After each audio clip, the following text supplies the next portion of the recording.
Amen. Isang pinagpalang gawin po sa bawat isa sa atin. Minsan ba, pakita na nga po natin yung katabi natin. Sabi mo, handa ka na ba magpuri sa Panginoon? Handa ka na ba magpuri sa Panginoon? Minsan ba, inaanahan ko bang boses na tumayo at purihin po natin ang ating Panginoon. Minsan pa, isang pinagpalang gawin rin po sa mga nanonood sa live. Minsan pa, samahan niyo po kami na awitan at purihin natin ang ating Panginoon sa mga oras na ito. Minsan pa, bigay po natin yung pinakatodo, papuri at pagsamba natin sa Panginoon. Amen po?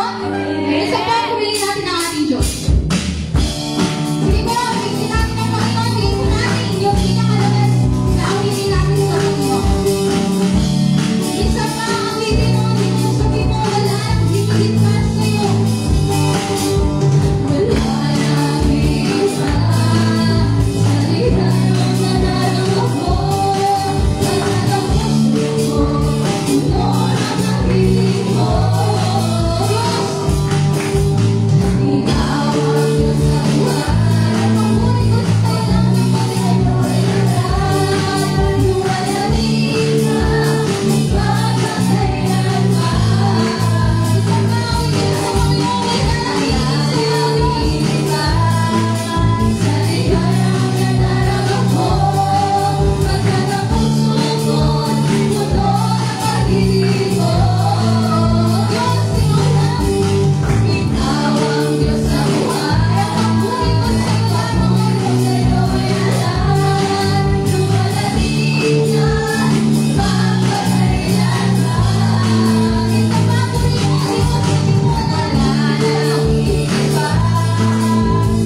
papuri namin sa iyo, Panginoon. Minsan ba, huwag natin pansinin ang ating mga tabi, hayaan natin na ikaw at ang Diyos lang ang umusap sa gabing ito.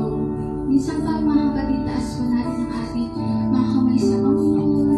Gawin po natin ito panalangin sa iyo sa Diyos. Pupurihin kita. Pupurihin ka, O Diyos, ng aming alay. Aming alay ay pagsamba. Karway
sa presensya mo, Panginoon. Lord, malaya ka, Panginoon. Lord, kausapin mo, Panginoon, ang bawat isa sa amin sa gabing ito, Panginoon. Lord, alam namin, Panginoon, Lord, na may gagawin ka, O Diyos, sa bawat isa sa amin, sa bawat buhay namin, Lord. Tunay nga, O Diyos, Lord, na walang makakapantay, Panginoon, Lord, sa presensya mo, Lord, sa pag-ibig mo, Panginoon, Lord, na pinaparanas mo sa bawat isa sa amin, Panginoon. Lord, mag-isa magsasalita, O Diyos, sa gabi ito, Panginoon. Lord, ikaw siyang malaya kumilos sa buhay niya, Panginoon. Lord, hayaan mo, O Diyos, kung ano mang lumabas sa kanyang mga labi, Lord, ito ay magmula sa iyo, Panginoon. Lord, sa iyo namin marapat ay ibalik ang pinakamataas namin papuri at pagsamba sa tamis sa pangalan ng Panginoong Jesus. Ang lahat po ay magsabi ng Amen. Isang pa, pag-watch sa mo po. Ito natin po natin ang ating mga Bible, notebook, especially po ang ating sarili sa gagawin po ng Panginoon. Isang pa, hindi ko na po patatagalin pa. Purihin po ang Panginoon sa buhay ng Pastor po.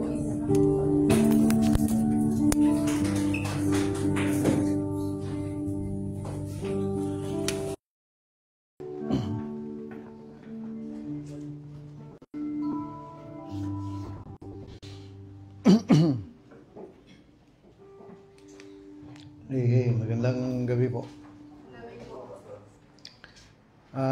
So 2 weeks na lang, camping na.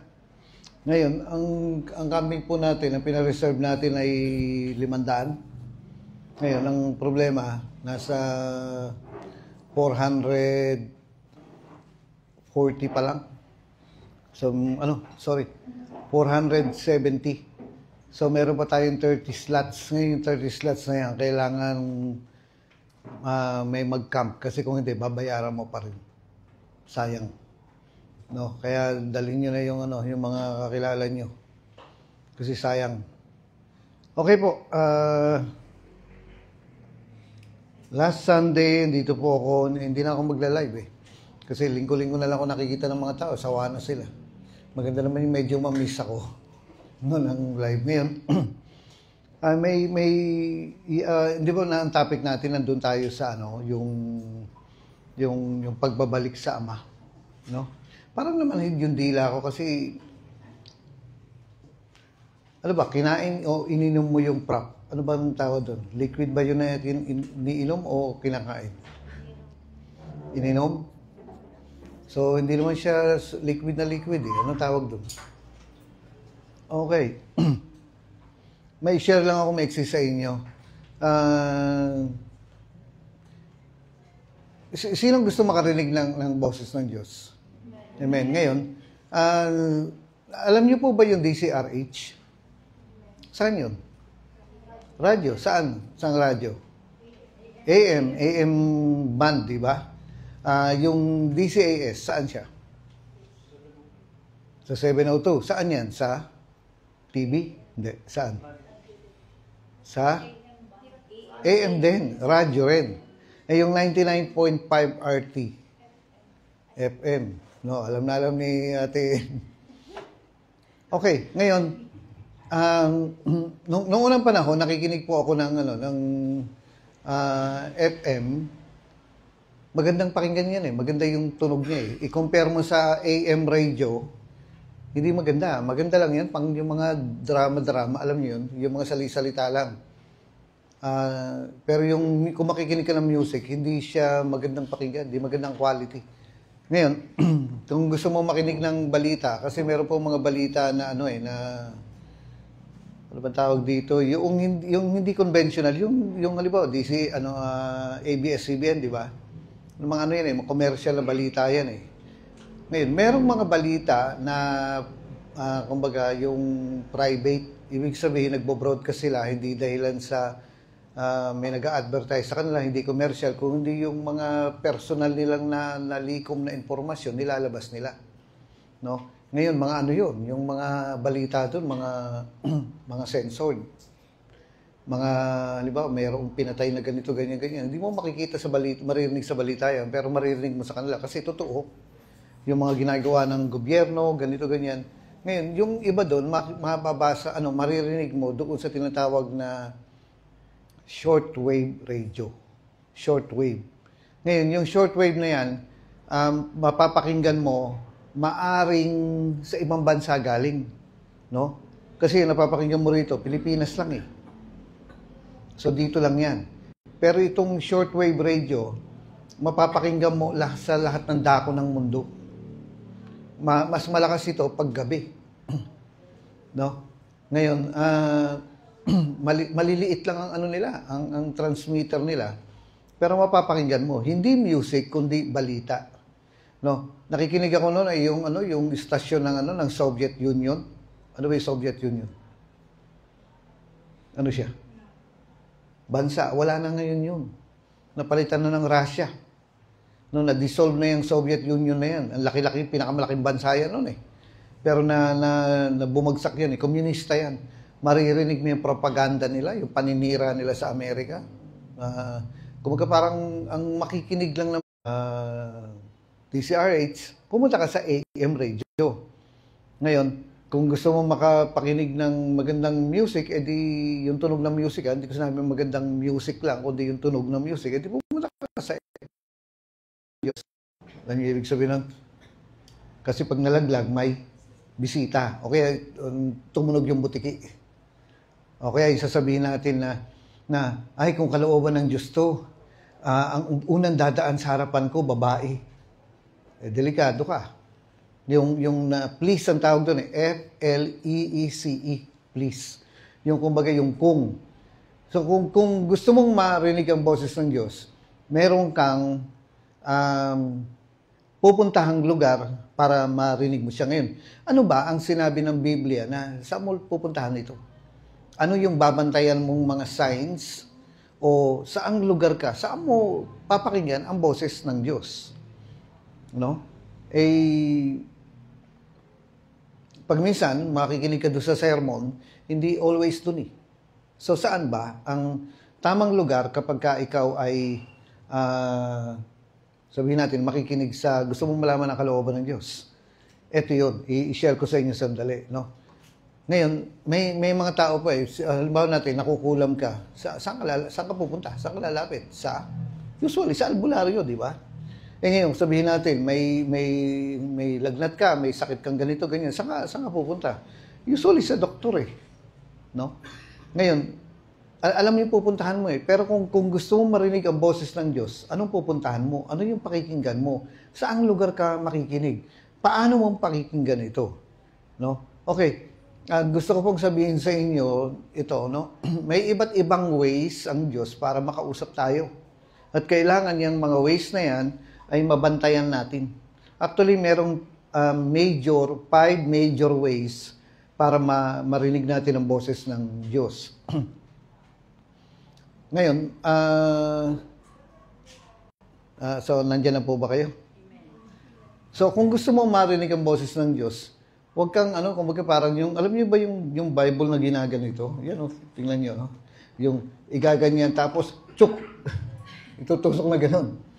Tapos, itong sinasabi sa akin, nagpakamatay si Judas. Ay, hindi to. Hindi naman ako si Judas eh. Tapos, gaganin mo bilang, tsuk! Gayahin mo. Ay, hindi ko gagayahin. Tapos, ganyan. Tsuk! Bilisan mo. Paano yung ganon? Sa Diyos pa ba yan? Hindi ganon eh. Kasi ito'y ginagamit din naman to ng mga ibang religion, di ba? So alin dito? Paano? Okay. May mga major ways para kausapin tayo ng Diyos. Okay, ang isang way po dito, ganito. Ang unang-unang kakausapin ng Diyos, ito po, yung sinasabi po ng Biblia na the spirit of man is the candle of the Lord. Okay, gusto kong i-search niyo yan. Saan makikita yan? The spirit of man is the candle of the Lord. Sige, tanungin natin si Mr. Google.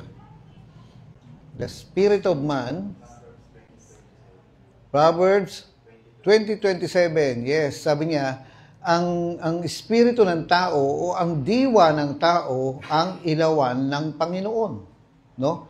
Ang espiritu ng tao ang ilawan ng Panginoon. Ngayon, ano ibig sabihin niya? Yan ba yung lampara? Yan ba yung bulb? Yan ba yung flashlight, no, ng Diyos? Yung ba yung ibig sabihin? Hindi. Sabi niya, ang espiritu ng tao, ang sisindihan niya, parang kung gusto niya, magliwanag. Meaning, tayong lahat ay masasabi natin na mga kandila ng Diyos. At kung gusto niyang magliwanag tayo o maliwanagan tayo, yung espiritu natin ang sisindihan niya. No? So, hindi siya mangungusap sa isip mo. Hindi siya mangungusap sa feelings mo. Hindi siya mangungusap sa butiki. Hindi siya mangungusap sa baraha. Di ba? Hindi siya mangungusap sa yung palad. O, yung paa ba? May connection. May guhit din naman ng paa, di ba? Bakit kaya, ano kayong tawag doon? Hindi siya hindi siya mangungusap sa mga bituin. Ano ka? Ikaw ba, ano ka ba? Ano bang tawag dito? Alam ko yun, na mental block na ako. Yung astrological sign mo, anong sign mo? Sabi ng isa, cancer.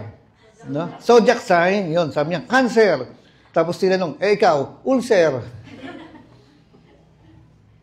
Ngayon, ito po hindi siya mangungusap doon sa between. Ang sabi po, yung Proverbs 20:27, no, the spirit of man is the candle of the Lord. Kung may sisindihan ng Diyos o may liliwanagan ng Diyos, yung espiritu natin. Ulitin ko po, hindi sa palad, hindi sa baraha, hindi sa karakrus, saan pa? Hindi sa tawas, ano pa? Hindi sa between, ano pa? No? Hindi sa, kinilabutan ako. Hindi doon. Sabi niya, mangungusap ang Diyos, no, sa pamamagitan ng pagsindi o pagliwanag sa spirito mo. Bakit? Ang pupunta sa langit at sa impyerno, yung spirito natin. Amen po ba? So kung may sasabihin siya sa iyo, sa spirito niya, sa spirito mo, siya mangungusap. No? Actually, hindi nga direktang Bible kasi ito pwede kang lukuhin ito Sa kung hindi itong nagagamit ng maayos, kasi sabi niya ang salita ng Diyos ay matalas, kailangan skillful ka sa Word of God. Kasi pwede rin gamitin ng demonyo ito In fact, ginagamit nga ng demonyo ito Sabi niya ganoon, nasusulat, sabi ganoon ni Satanas. Di ba? Tumalon ka. Ano sabi ni Jesus? Nasusulat, wag mong lokohin ang Diyos mo. Di ba? Puro mga Puro mga verses yung sinabi din ni Satanas. So, sinagot din ni Jesus ng mga verses. Kaya kapag hindi alam ng tao ang Bible, pwedeng gamitin ni Satanas to. Kaya nga, hindi ba? Ito ang ginagamit din ng mga false religion. Ito rin ang ginagamit ni Kibuloy. Ito rin ang ginagamit nila, ano pangalan niya nga nito? Nilo Soriano. Natutwist nila Kasi bakit? Si Satanas ka, tinutwist niya to So, yun nga. Napakahalaga na alam natin ito na kapag kami sasabihin ng Diyos sa iyo, ang kakausapin niya, espiritu mo. Hindi yung kinikilabutan ka. Hindi yung pakiramdam mo. No? Hindi yung isip mo, hindi yung feelings mo, kung hindi yung espiritu mo. Alin nga bang espiritu? Nasaan nga ba ang espiritu ko? Paano ko malalaman kung espiritu ko ang ginagamit o hindi? Ngayon, meron pong isang way na 5 major ways to Pero banggitin ko po sa inyo yung unang-una. Unang-una ay yung first. Ano yun?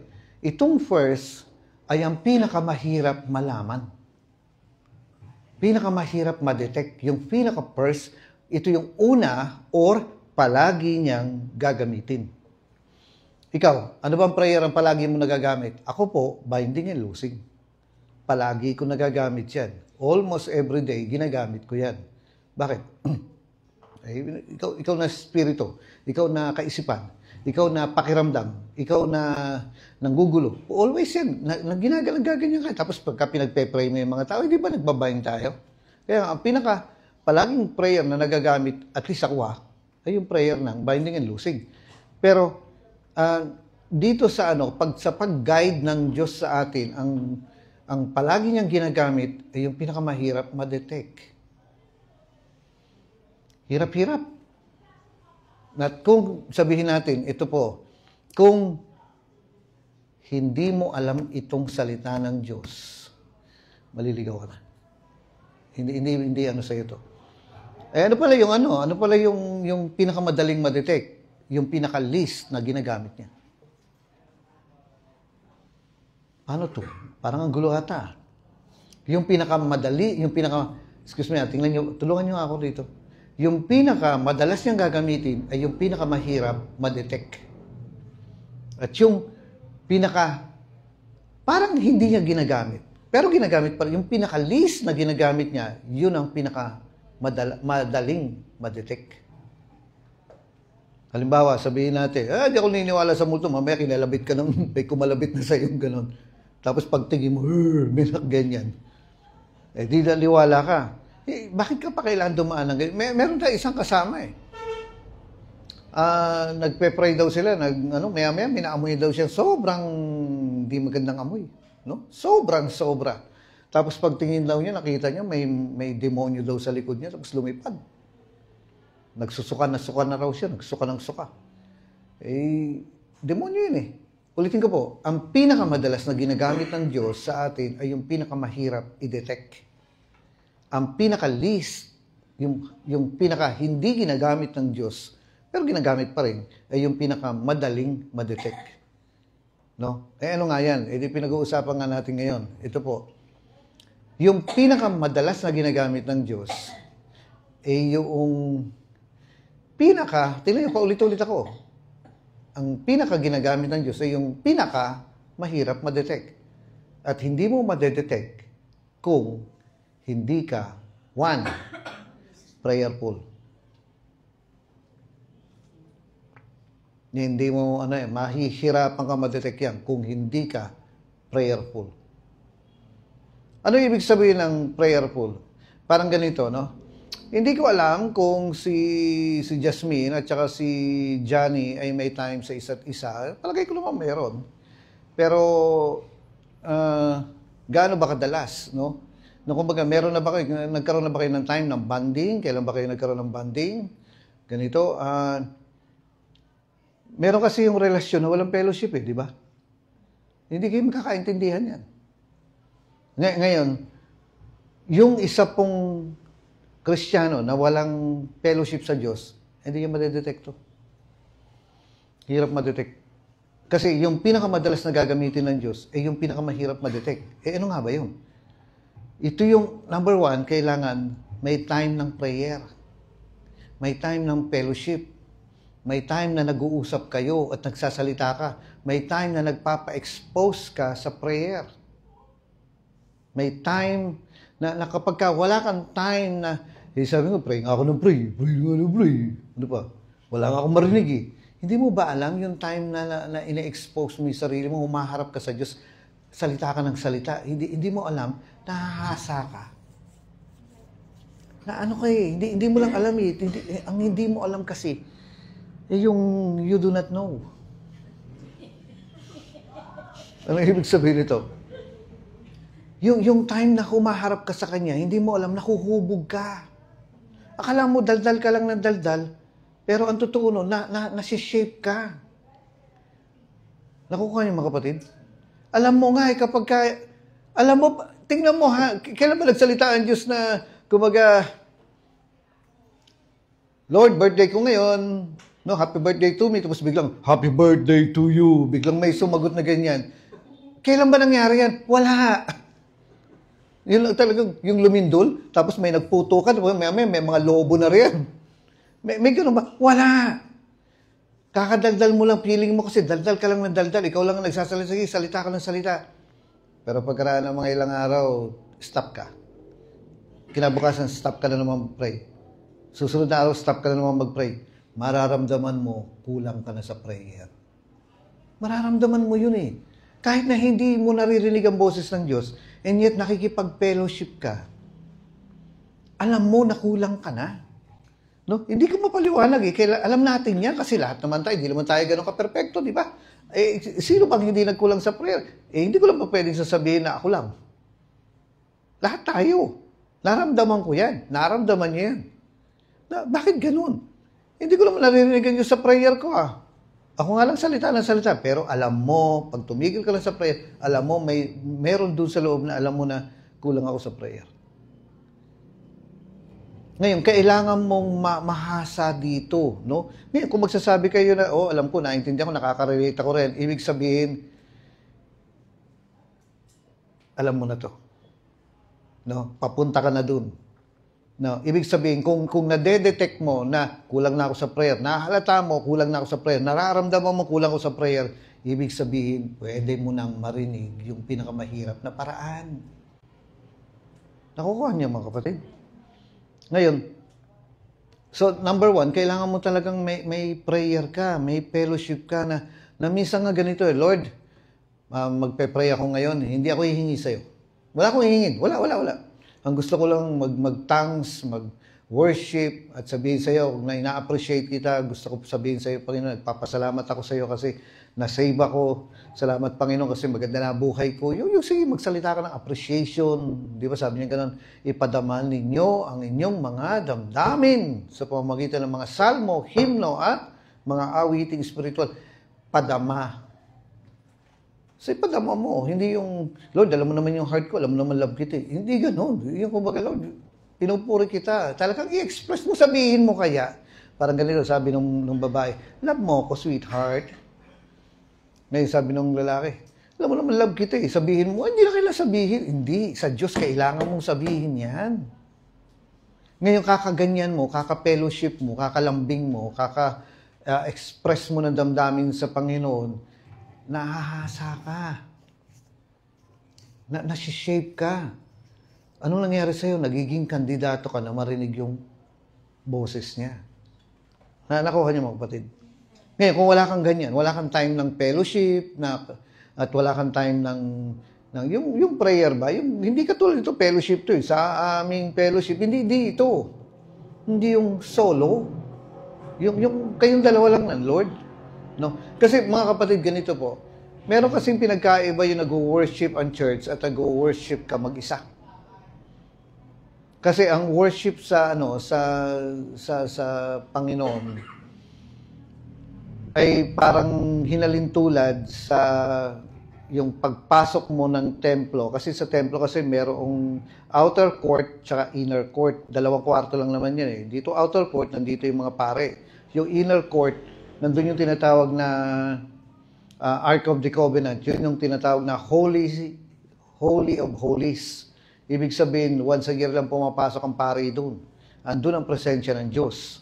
Hindi ka basta-basta papasok rin. Ang daming ritual. Maliligo ka ng 7 beses. No? Tapos yung tubig na gagamitin mo, may mga herbs.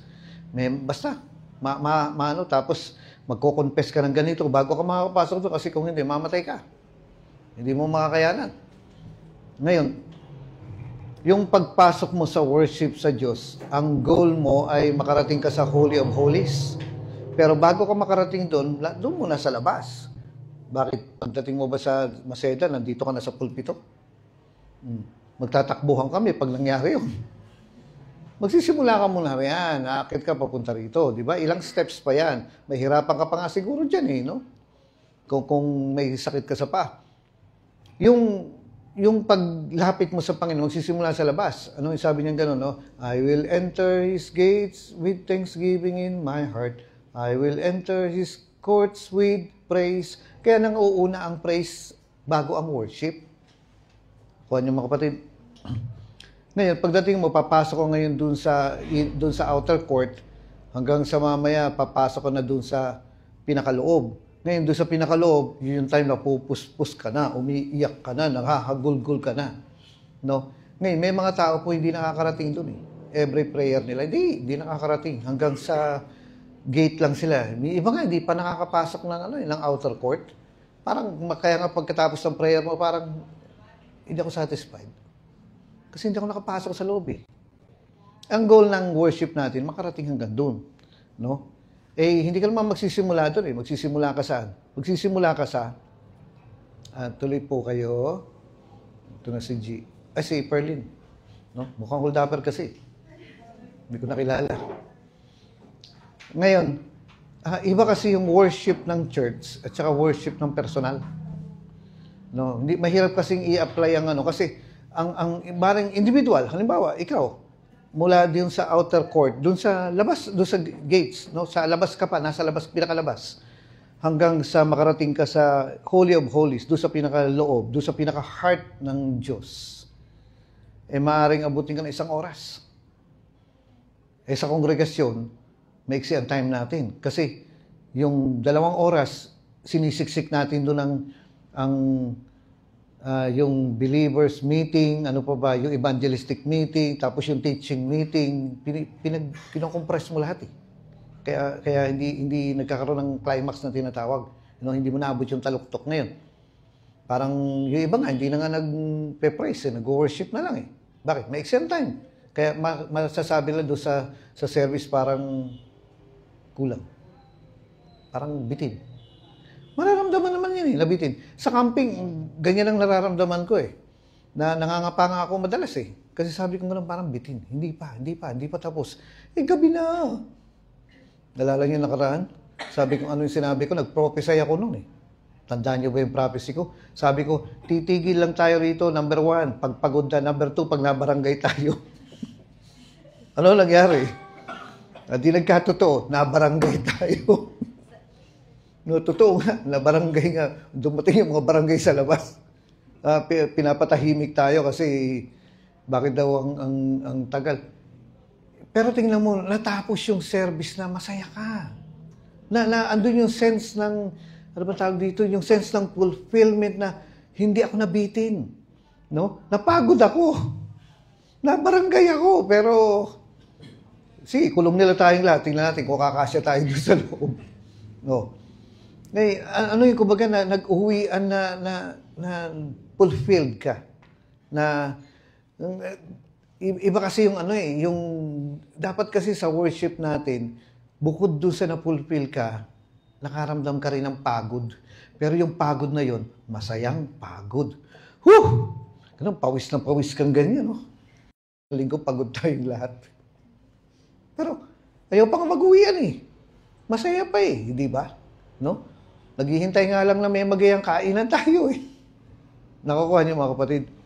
Na andun yung fulfillment mo. Ngayon, kadalasan po kasi sa worship, hindi ka nakakarating doon sa pinakaloob. Minsan may papaisip siya sa'yo. Tapos ngayon, pag naisip mo yun, namunti ka pala dating maaksidente, pero niligtas ka ng Diyos. Ngayon, pag pinaisip niya sa'yo yun, ay mag-worship ka na Lord, salamat, salamat. Pero pag hindi mo binigyan ng aksyon, na parang, ayoko magpa-thank you sa Lord. Alam naman ni Lord, nagpapa-thank you ako. Aatras ka. Kasi yung thought na yun na pwede naman ako magpa-thank you na nung wala akong pera, binigyan ako ng Diyos ng pera. Hindi, sinasabi ng Diyos na magpa-thank you ka kasi munti ka ng maaksidente, niligtas ka. Bakit itong pinapaisip ng Diyos sa'yo? Kasi nga yun ang gustong paisip sa'yo ng Diyos. Isipin mo, ano mangyayari sa'yo? Mas papalapit ka. Bakit kaya yun ang gustong paisip ng Diyos?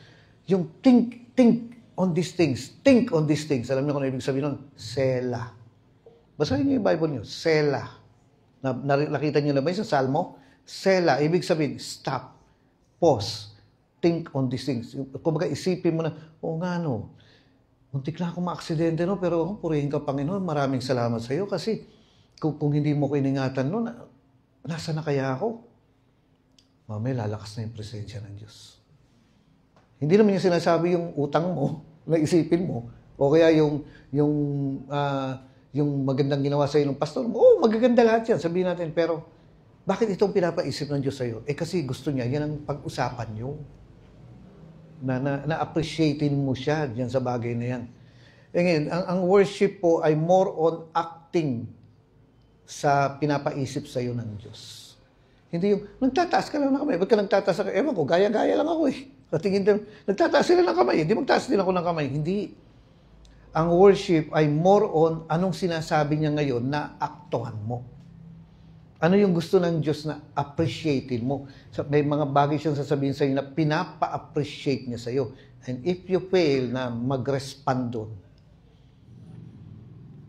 hindi ka makakarating sa loob.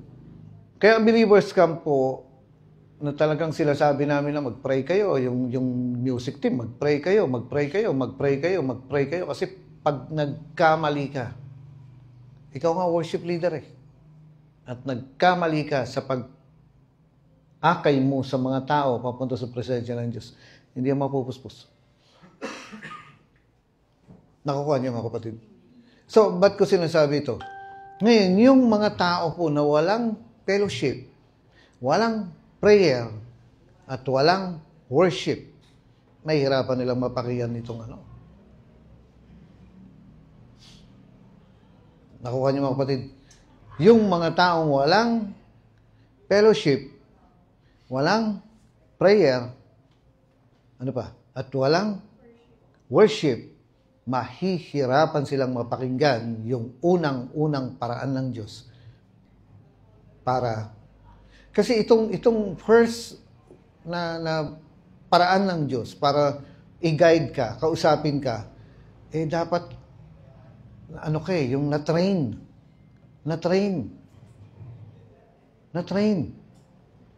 Ano yun? Dinaanan ng train. Tama ba? Nagpapatawa lang. Na-train yung kumbaga parang nahubog ka, na-detect mo, nasa-sense mo na ito yung sinasabi ng Diyos. Kasi, paano nga ba? Kailangan nga nating mahasa. Ma-train tayo na makinig. Ano nga ba yun? No, ulitin ko po. Para mabilis mong marinig ito, number 1, kailangan meron kang fellowship, meron kang prayer, at meron kang worship. Ibig sabihin, sanay ka na may mga tao nga, sige, pray ka na sa pagkain. Alam niyo, sinasabi nila, paniki ako. Ano ibig sabihin nun? Bakit ako? No? Abbreviation, ba't ako? Nagiging paniki, ba't ako? Hindi, kapag pray ka, bilis ang pray. Bakit? Hasakan na eh. Makikita mo nga yung marunong mag-pray sa pagkain sa hindi eh. Bakit? Yung hindi marunong, pagpe-pray pa ibang bansa. Gutom na tayong lahat. Hindi pa siya tapos. Pero yung halimbawa, mag-bind ka, alam na niya eh, sanay siya, hasa siya. At may mga tao po na ito ang gagaling nila eh. Ito yung sinasabi po ni Benny Hinn, mamaya ko sabihin, na pagka nagsimula na silang mag-worship, nalalagpasan na nila yung gates, nandun na kaagad sa loob. Ang bilis! Yung iba kailangan matagal pang mag-worship, kaya iba nakakapagtaka. Ang haba ng kantahan. Ang goal lang naman yan, madala ka dun sa pinakaloob, dun sa Holy of Holies. Kasi yung song leader, ang gusto niya, gusto ko pa magpakanta eh. Hindi pa ako okay. Ikaw ang hindi okay. No? Ikaw ang sinasatisfy mo, yung sarili mo sinasatisfy mo eh. Kaya ang tagal mo magpakanta eh. Kasi sayang naman yung kanta eh. Gusto mo lang magpakanta. Alam niyo ba dati na konsensyang todo ko, gusto kong mag-crusade. Alam niyo kung bakit? Kasi akong drummer, gusto kong mag-drums. Hindi ko talaga gusto yung kaluluwa, kundi gusto kong tumugtog. Anong tawag doon? Musikero, hindi Kristiyano. Diyan ba kayo? Ngayon, kasi ang goal mo, ikaw nagpapakanta, dalhin mo sila sa presence ni Lord. Kapag hindi mo alam kung paano ron, kasi ikaw ay walang prayer, walang fellowship, at walang worship, hindi mo sila madadala ron. Hindi mo sila pwedeng dalhin doon sa hindi mo pa napuntahan. Kaya minsan, pwede yung, kumbaga, tugtog ka, tapos yung musikero, hindi rin, walang fellowship sa Diyos, walang prayer sa Diyos, at walang worship sa Diyos, hindi kanya madadala. Nakuha niyo mga kapatid. Yung ganito rin, yung keyboard, meron pa akong nakita, sobrang galing na mag-worship, pero sobrang galing na magtumugtog, musikero. Pero nung pinatugtog ko na, walang dating eh. Bakit? Magaling lang kasi siya sa music, pero hindi siya magaling pumasok sa presence ni Lord. Ang laki ng pinagkaiba. Ang laki. Magaling siyang tumugtog, pero hindi siya marunong mag-guide. Kasi sa gitara, hindi lang naman yung tamang chords, kundi yung lakas ng strum mo, yung hina ng strum mo, yung dynamics ng pagtugtog mo. Meron yung, kumbaga, tutugtog, gitara, tunog lata. Alam ko kung ano lahat tayo, 555. Bakit? Hindi nga siya sintonado. Kung tama yung chords niya, pero walang ka. Nakuha niyo mga kapatid. Iba kasi meron kasi yung alam mo kung kailan mo lalakasan ng kanta ang gitara at hihinaan ng gitara. Alam mo kung kailan papasok ang keyboard, na lalakasan ng keyboard. Kahit yung drums, lalo na yung drums sa inyo, yung dynamics niya. Alam niya kung kailan ganon. Meron akong drummer na wala nang ginawa kundi mag-rolling. Alam niyo ba yun? Tugudugudug, tugudugudug, tugudugudug. Lahat ng tugudugudug. Sabi ko, nagwo-worship na tayo ha. Manahimik ka. Bakit? Nagwo-worship ko, tugudugudug, tugudugudug, tugudugudug. Rockista pandating eh. Ano sabi niya? Yeah, baby, yeah! Hindi niya madadala eh. Kaya, nalala ko dati, nag-crusade kami dito sa may Pasig. Laki na eh, laki. Laki ng kami tumugtog. Yung drummer ko. No? Yung drummer ko, alam kong walang prayer eh. Walang worship. Pero magaling. Maya-maya, evangelist Amerikano, sabi niya gano'n, stop! Pinatigil niya yung music. Sabi niya, tomorrow you have to fast. Bakit? Ramdam niya yung mga music team, hindi gets nyo? Pang-apat. Ano yung one? Prayer. 2. Fellowship. 3. Worship. At meron yung pang-apat, in tune. In tune.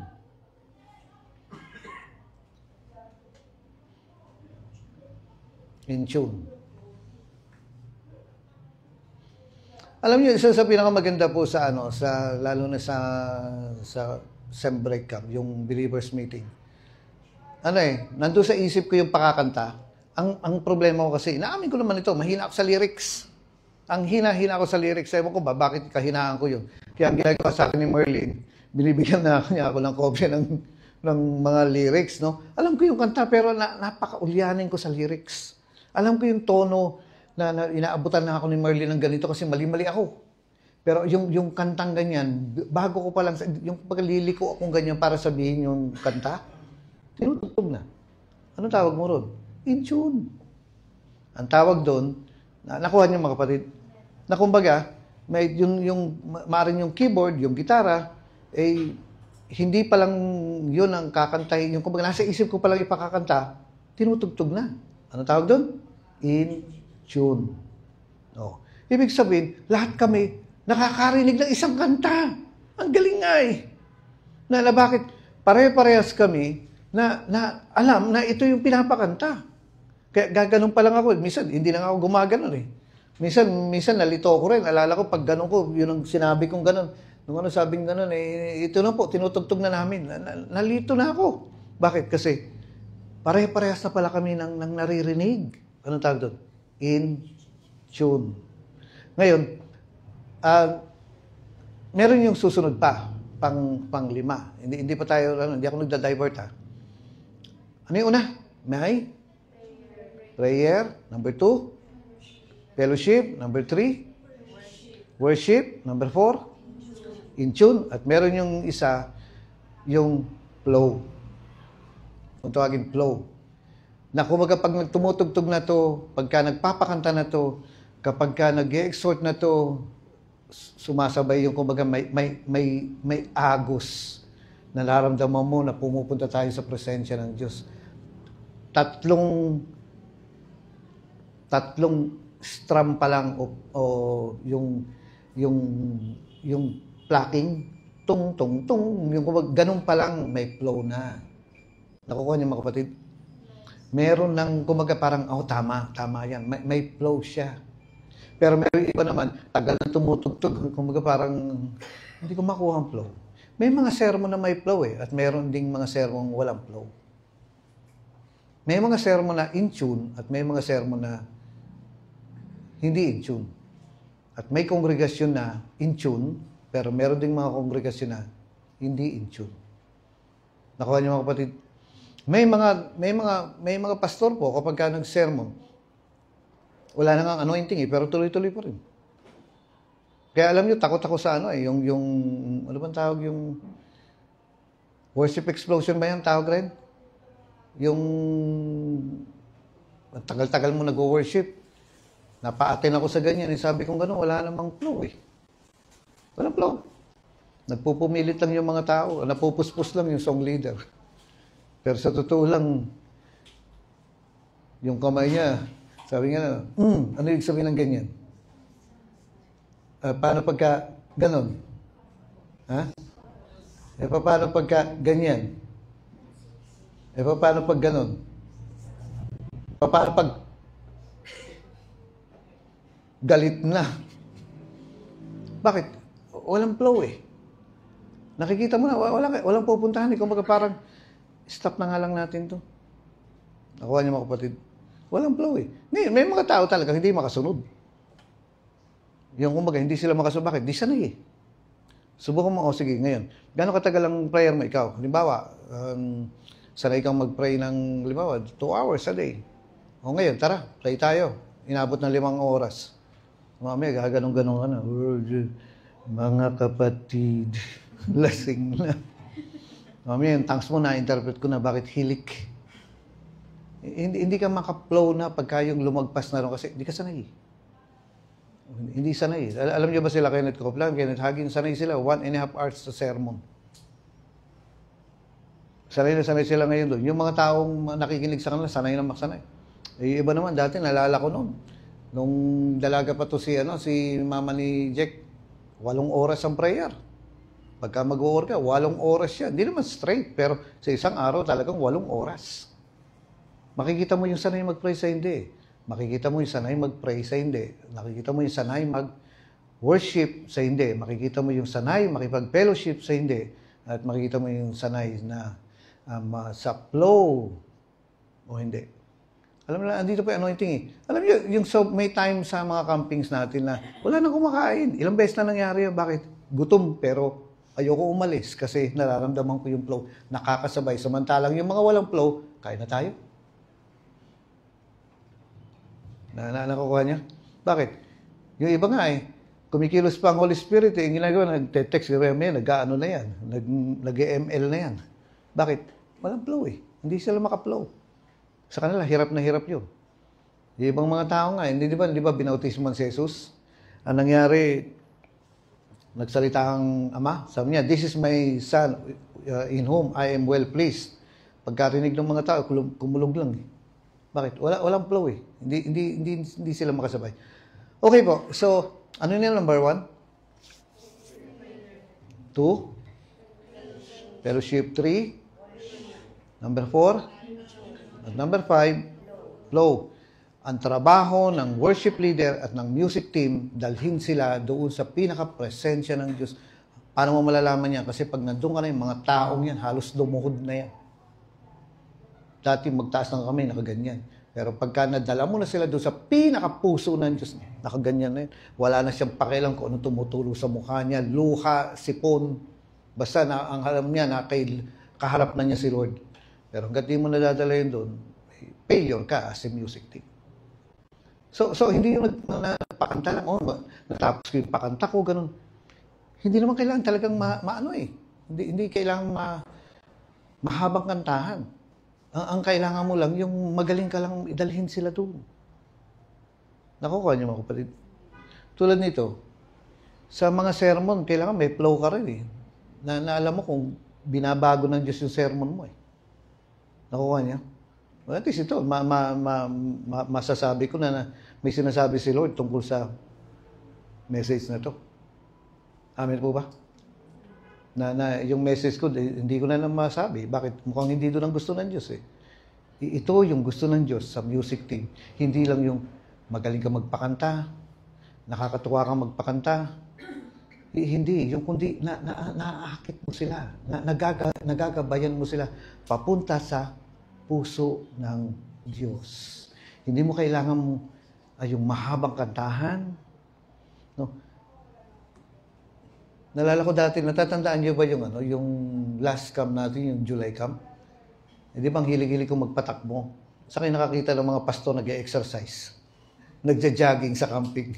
Dito lang sa Rema. Pero sa totoo lang, doon kay Kenneth Hagin, iba yun. Kapag na-bless ang mga tao rin, tatayo sa bangko yan, tapos iikot siya, tatatakbo yan. Ngayon, yung mga usher, sumusunod. Ewan ko, bakit parang required sila na sumunod kapag may tumakbo? Sabi ko gano'n, bakit nagtatakbuhan ang kongregasyon? Pag halimbawa, halimbawa, no, hallelujah, magganyan ka lang. Sila hindi, pag na-bless yan, tatayo doon sa kalagitnaan ng mga upuan, lalabas yan, tatakbo yan. No? Kahit mga 2 ikot siya na ganyan. Sabi ko, bakit ganito rito? Ganito pala ang... Ngayon, maya-maya, 5 na yung tumatakbo. Mamaya, 10 na yung tumatakbo. No? Pero hindi nakaka-grip. Ang lakas ng presence ni Lord eh. Nung andun ako, hindi ko maintindihan kung nararamdaman ko parang apoy, pero basa. Pero apoy. Ang lakas ng anointing. Na yung kamay mo, gaganunin mo sa init.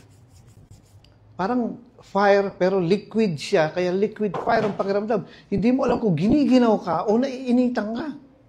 Na bakit ganito yung pakiramdam?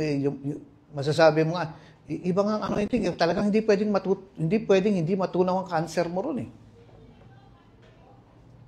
Every day may gumagaling dun. Every day dun sa simbahan ni Kenita. Every day merong gumagaling. No? Hindi crusade yun. Nagtuturo lang yung tao. Maya-maya maglelehan siya. Maya-maya makikita mo yung pag gumaganon yung mga tao. Nakukuryente. No? Okay. So,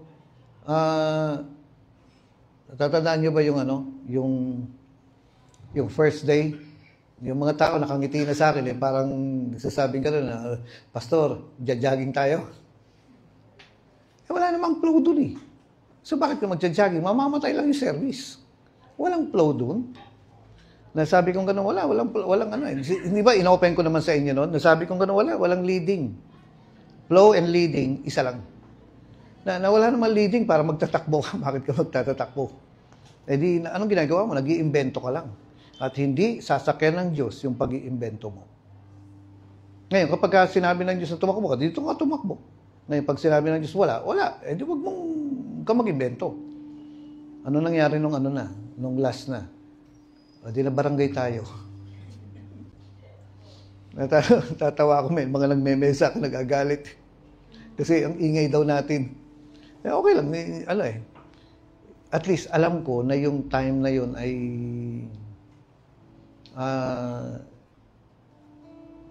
hindi invento yun. May babasahin ako sa inyo. Kasi mayroong nakarinig may nakarinig ng subukan mo ay puso ko yung sinesiyasat. Merong nakarinig po na mayroong nagsabi na sa panaginip ang guest speaker daw ay mas magaling kay Kuya Boy. Natandaan niyo sa binanggit ko na to. Ang guest speaker daw sa camp ay mas magaling kay Kuya Boy. Ngayon, isip kong gano'n, sino kaya? Si Simon? Sabi ko, sino kaya? Wala naman kami ini-invite eh. Ayan, kasi, andyan naman si Mulo, andyan sino pa isa? Si Marlon, tapos may mga tsaka dami kayong speaker nun, di ba? Yung mga nag-testify. Ang dami lang. Naisip kong gano'n, siguro isa sa magsasalita rito, makakapuspos. Kaya ako naman, kaya nga nandun ako eh.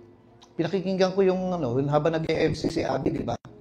Sabi ko, hindi. Wala. Yung kasi, ngayon, tingnan niyo po, natatandaan niyo ba yung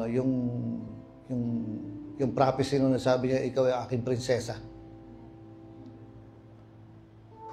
Sa'yo ay hindi lingin ang lahat kong lihim, O Yahweh, ay tiyak mo ngang nababatid. Salamat, Panginoon. Salamat, Panginoon, kilala mo ako. Ang lahat ng bagay ay di lingid sa'yo. Salamat, Panginoon, itinutuwid mo ako. Ikaw lang ang may alam ng aking patutunguhan. Salamat sa'yo, Panginoon. Pakinggan niyo po ito, basahin ko. Nung pagkatapos po nung gabi na nabarangay tayo.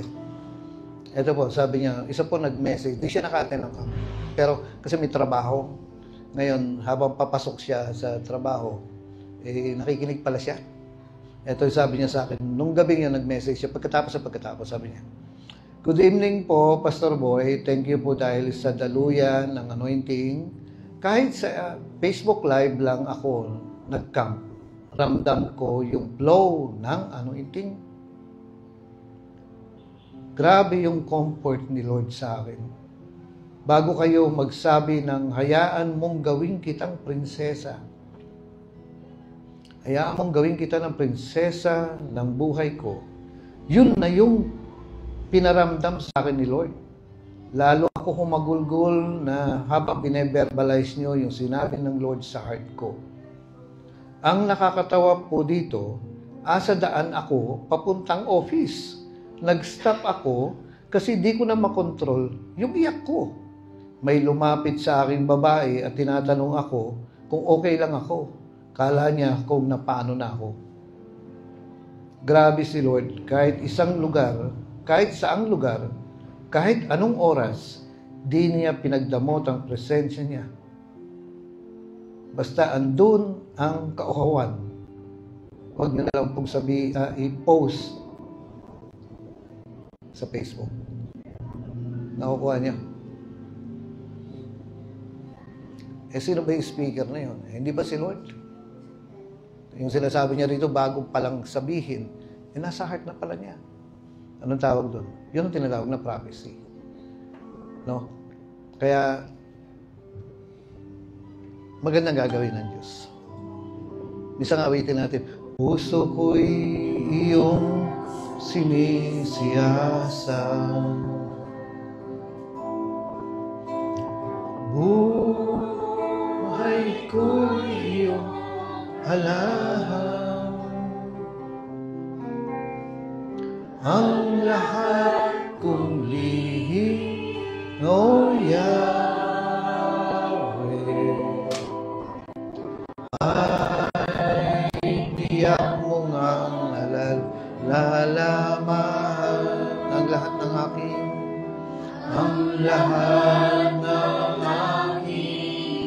ginagawa. Sa'yo ay hindi lingid ang lahat kong lihim, O Yahweh. Ay tiyak ko nga nababatid. Salamat, Panginoon, kilala mo ako. Ang lahat ng bagay ay dinikit sa'yo. Salamat, Panginoon, itinutuwid mo ako. Ikaw lang ang may alam ng ating patutunguhan. Salamat sa'yo, Panginoon. Salamat, Panginoon. Salamat, Panginoon. Kilala mo ako. Ang lahat ng bagay ay dinikit sa'yo. Salamat, Panginoon, itinutuloy mo ako. Ikaw